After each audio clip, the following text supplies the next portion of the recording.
What's up mga ka-okay? Masaya at masaganang buhay po sa ating lahat. Coach Manny pong muli.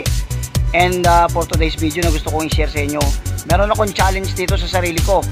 It is a challenge of balance and strength. This year I am turning 54. Medyo may edad na, pero titingnan natin kung kaya pa natin itong ano. Alam nyo, magdidilig ako dun sa taas. May mga tanim ako dun sa taas na yun eh. Ngayon, papakita ko sa inyo yung challenge. Aakit ako dyan, nadadalhin ko yung aking mga tubig na pampandidilig doon sa aking mga halaman. Ito, papakita ko sa inyo. Ayan po. Yan tubig na yan, puno yan ng tubig. At iaakit ko doon sa taas. Panoorin nyo, tingnan natin kung kakayanin ko, kung kaya pa ng balance ko.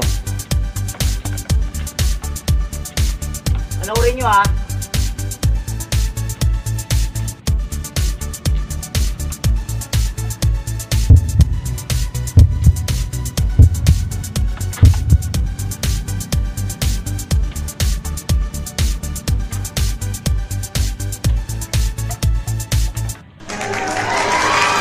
Kaya pa!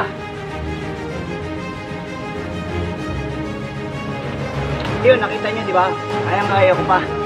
Medyo may edad na tayo, pero meron pa akong balance, may strength pa. At yan po ay bunga ng, syempre, ng regular na pag-exercise. Kaya, encourage ko kayo, yung mga medyo nagkakaedad na dyan, regular exercise po, para mamintin natin yung physically fit body. So ngayon, samahan nyo ako sa aking pagbibilig.